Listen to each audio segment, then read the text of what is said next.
Well, there might be some big opportunities because there's been big news for investors and business owners.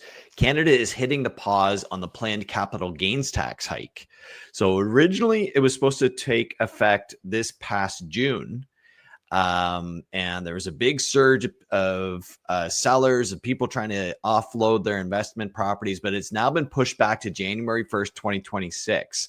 That means that taxpayers will have more time to plan, but what should they do with this extra window? What would you do if you had a portfolio of rental properties and you were looking to maybe get off of some of those? Yeah, if I owned rental properties, and that would be definitely a good time to decide whether to sell or restructure or refinance. If interest rates drop, then getting a good deal right now could definitely help. So the delay that's coming ahead is especially with these future tax changes. I think that if you wait too long, that you might get burned with the higher tax. So now it seems to be the time to restructure or to sell. And that, looking back at what we just talked about, now if you've got all these people are thinking, well, now might be the time to sell my rental property. I don't want to get extra. So now we're flooding the market with more inventory. So anyway, that's a different topic, but altogether. So it does work hand in hand. Yeah, and I think that I would be very frustrated if I was in that situation. I'd be frustrated if I sold already in anticipation of this tax, because the delay is, I think it's most likely it's a delay until the new government comes in and says, no way, we're not going to punish Canadians who were prudent and saved and invested in real estate, invested in this country. I was absolutely flabbergasted when the Liberal government even entertained the idea of this additional tax.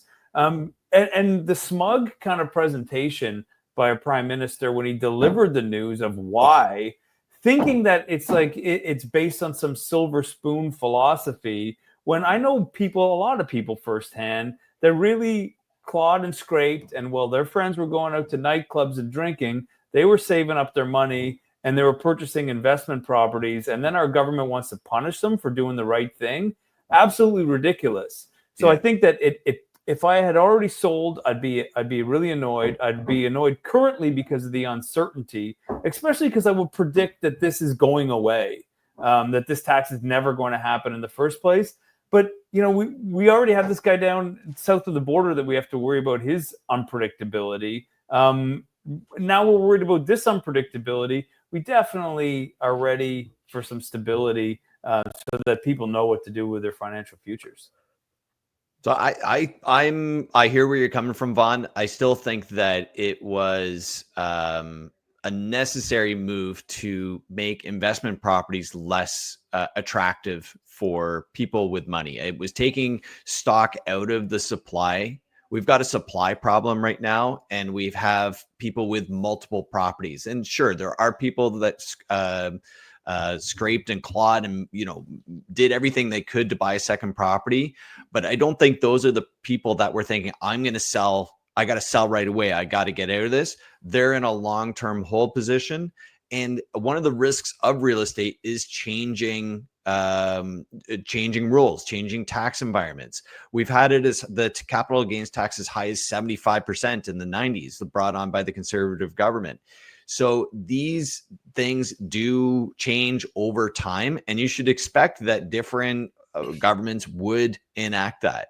If you were in a position where you had to get off of your properties and you had to sell, you've probably held it for a long period of time and you're ready to get off of that position, because there was most people were not going to hit that tax threshold that they were going to be that affected by it. But if you have just in the last 5 to 10 years gotten your rental property, you're probably not in a place where where the tax change would make any sort of difference. But making it less attractive for investors puts supply out there, makes it more affordable for people who don't even own one property, let alone the 3 or 4. This also impacted people that were passing down generational real estate, cottages and whatnot to their kids. I mean, like when I first read about it, I thought it was ridiculous. I think it's ridiculous now. I think the best thing to do is axe it. I think that putting it on hold is like not so dissimilar to putting this tariff talk on hold. Like we just have to get it off of the table altogether, so we at least know what our next 5 years and then what the next mortgage term looks like while we're holding real estate. Yeah, I agree. I think that they're going to axe it for sure. I don't think there's any government I don't think Mark Carney thinks, oh, that's a great idea, let's put that back in.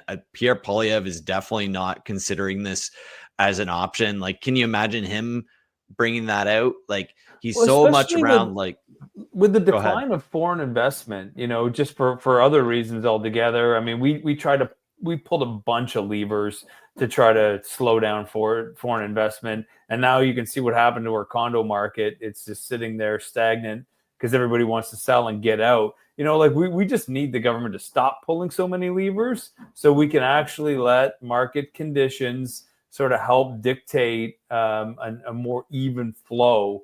That's sort of where I'm at.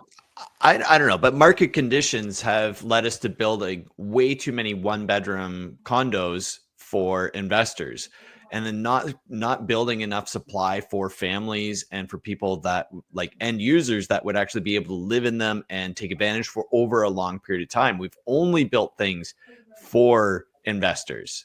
So I don't see how, I think that the tax, the threat of the tax and the foreign buyers ban, they've kind of done the job. I don't think they have to have the capital gains tax because investors are not jumping into these properties the same way. So I think it's done its job. I agree.